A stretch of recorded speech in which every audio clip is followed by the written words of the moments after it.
Councilman James Brown with another council comment. Today I'm going to introduce you to a few new people in city government. They're not new to government, but they're new to different positions throughout city government. First, we're going to start with Miss Jennifer Carey. Thanks for joining me. Thanks for having me. Yeah, Jennifer is the new Director of Environmental Services with the city. Can you just give us a little introduction, tell us a little bit about yourself and your experiences? Sure. I'm from Lexington, born and raised here, went to both Transylvania University and UK, and I started working for the city of Lexington in 2014 in the Division of Water Quality. Worked on the stormwater portions of the consent decree and the stormwater discharge permit compliance, and then had the opportunity to pursue the director position at Environmental Services and started there this summer. Yeah, I'll tell you what, I hadn't seen you much before, but I see you all the time now. Being the chair of the Corridors Commission and then having a lot of environmental issues that our constituents are concerned about, I see you more than you did those first 7 years that I was here, right? Yeah. Here's another thing. I see you more than ever, but I see the Department of Environmental Services out in the community more than ever. I've seen them at the Crave Festival. I see them at events in our parks in the district, and then I see them at events all throughout the city. Why is that? Well, that's in part due to our fabulous public information and engagement team within the division. They are basically our outreach entity for the entire Department of Environmental Quality and Public Works. So they're sending out press releases that have to do with anything related to lane closures, but they're also helping promote Division of Waste Management activities like paper shred and household hazardous waste drop-off. But even more importantly, they are out there in the community at as many events as they learn about or events that they create to promote awareness of environmental initiatives, spread out information about stormwater runoff and water quality improvements, the benefits of trees. So that's why you've seen them so many places. Yeah, I tell you what, I appreciate how you talk about how they intermingle with other divisions of government. Environmental services touch, and from what I see, work well with all the other divisions. And even at the events that I see them at, the activities and the engagement strategies they have, it seems like they have opportunity to engage with every spectrum or every demographic in our community, even at every age and levels of understanding. Yes, and that's what they are trained and educated to do and to affect, and that's to be able to communicate information to all ages of people and educate people who are at all levels and meeting them where they are, and just being creative and trying to get messages across in the most effective way possible. Yeah, no, and I think that's great. Another thing that I'm seeing more and hearing more of is there's a lot of people in our community concerned about our tree canopy. Yes. And I think environmental services is going to play does and will continue to play a big role in regards to our tree canopy throughout the city. Can you speak a little bit about that and some initiatives or efforts that we'll see coming out of environmental services? Sure, absolutely. Tree canopy? Yes. So we conducted the city's first tree canopy study in 2013, and it was based on imagery that had been obtained in 2012. So we have a baseline from that year as to where our tree canopy was at that point in time. So now that we're eight or so years later, we do have some updated imagery that's available to us. So we're going to be issuing a request for proposals soon and hiring a consultant who can evaluate that data and assess where our tree canopy currently stands, but then as well help us to develop planting plans and opportunities and places where we can plant additional trees in Lexington to not only grow the urban canopy overall, but to try to get more trees in places where they're really not a lot currently in existence. So, it's a long goal, because just because you plant a tree, it's small, but in the hopes of 10, 15, 20 years down the line, we will see some really increased numbers in terms of our tree canopy citywide.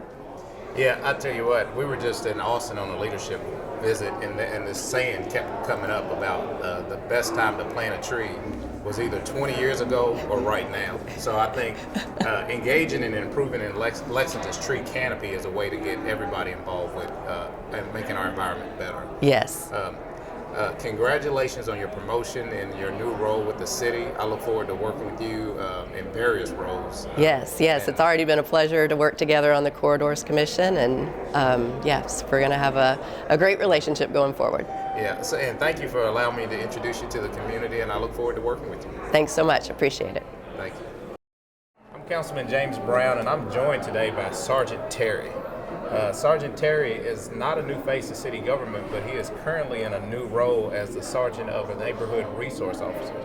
Thanks for joining me, Sergeant Terry. I appreciate it. Thanks for having me. Last year, there were a lot of concerns surrounding public safety, and one of the commitments we made as a city government was to strengthen and to double down on the things that we do well. And one of those things that we do well are our neighborhood resource officers. They do a good job of engaging the community, working to be proactive to address public safety issues in neighborhoods, and are good at building relationships in our community with our police department and community members and community leaders. Sergeant Terry, in his new role, I think is going to help better coordinate those efforts amongst the officers and look for ways for additional opportunities. Sergeant Terry, if you don't mind, can you just give us a little introduction about yourself and your years on the force, the police department? Definitely. Well, I'm not from Lexington. I'm actually from Stanford, Kentucky. That's about an hour south of here. Grew up in Lincoln County. So I came here several years ago. I've been with the department about 22 years coming up. Okay. So started back in 2000. So this really is my home, even though I wasn't born here, but definitely a home to me. Yeah, well, I tell you what, we're glad to have you here. Can you tell us a little bit about neighborhood resource officers and maybe inform people about what their roles are in regards to neighborhood engagement and policing? Absolutely. I think the most important thing for us with NROs is making sure they're working on quality of life issues in our neighborhood. So we're not just, we can arrest, we can do all normal police, function, but we're also trying to do things in a different way. Try and find out long-term solutions for something that, maybe someone's in crisis, maybe mental health, maybe they got something else going on, maybe that we can do to help in a different way. And I think that's big for us as officers to be able to try and find answers that, will make a better quality of life for, the citizens that we're policing in Lexington. I know talking to a lot of the NROs that I come in contact with on a daily basis, and they don't say this, but kind of the way I see it is one of their main focuses is building relationships and not necessarily building cases. No, absolutely. They're working to gain trust. And I tell you what, in a lot of the neighborhoods, we've seen the benefit of the relationships that neighborhood resource officers have built with community members, neighborhood associations, and also our schools. Just recently, we cut the ribbon at MLK Park for the futsal court, and the neighborhood resource officer in that neighborhood was very vital in helping us get that done and that project accomplished. Yeah, Brandon Moravchek, Officer Moravchek. Yeah. Let me ask you this. So we have, in the last budget, we put more money towards recruiting more neighborhood resource officers, or hiring more neighborhood resource officers. But, we are down citywide in regards to our authorized strength of police officers. So recruitment is, vital now to make sure that we get more officers on the force, and that would also give us the ability to hire more neighborhood resource officers. Can you speak a little bit about recruitment and how it's, right now, and I think we're all acting as recruiters for a variety of jobs, but one of the most important are recruiting for our police department. Yeah, we're definitely down, and I know right now 8 NROs is where we're at, and we're supposed to add 5 through the additional, allotment, which would be great if we could get that additional 5. But we all need to do our part with recruiting new officers to get them on the street, so we can improve our neighborhood resource officers, the number of officers we have. So it's, the more we can have that are helping improve quality of life issues and helping build those relationships, I think the better off we'll be recruiting too, because we need everybody to help recruit, not just us, but everybody, be able to recruit new police officers to Lexington. It's definitely a good career, and I would, ask everyone, if they're needing a job, and they meet the qualifications, to definitely look at, coming to us as a Lexington police officer. Yeah. Okay, well, I appreciate that pitch. I know I've been giving it to groups I've been talking to, so we just got to keep doing it. And, one of the challenges with that, just kind of a little, not off the subject, same subject, is even once we recruit and somebody decides to apply, there could potentially be, I think a 18 months, a year to 18 months before we actually get those officers suited and on the streets. And somebody said something to me about it, why it takes so long, and I think it's because the training's so intense. So thank you, Sergeant, for joining me today and introducing yourself to the community, and we'll all jump in and help with the effort to recruit. Definitely, we appreciate all help we can get, definitely. Yeah, thank you. Thank you. Today I'm here with a man who needs no introduction, Divine Karama, with One Lexington in the mayor's office. Thanks for joining me today. Oh, no problem. Yeah. Appreciate you. Can you tell us a little bit about what One Lexington is and how your first 5 months in the position has been? Sure. So One Lexington is a violence reduction program focused primarily on youth and young adults. And so our job is how do we leverage government relationships and resources back into the community to make neighborhoods safer. And so in my first 5 months, I'm learning how government works, but at the same time, I'm using a lot of the skills that I've developed over the years just through youth engagement, community activism. And so we've been doing a lot of partnerships, a lot of programming, a lot of community engagement, and we look forward to going into the new year, bringing some new things to the community. You talk about government. For one, government, I hate to say this, a lot of times it's slow. Yeah. And in the work that you do, we need to be flexible and reactive and proactive a lot of times. We need to be able to move a little faster. Another thing that I think you said that's real important is that you have developed skills over the years with building relationships. Yeah. I think relationships with elected officials and folks that have access to resources, but then also relationships with young people and community leaders and community people, I think is important in the work that you do. Yeah. Yeah. So, I think those skills are going to help you be successful in your position, in your efforts. What I've been hearing you say, and I think is a real important part of the message, is, all the responsibility on violence reduction doesn't fall all on you in the mayor's office. And you've been bringing more people into that conversation, into that effort. Can you talk a little bit about that? Sure. I tell people all the time, the literal definition of One Lexington is just that. All of us coming together as one.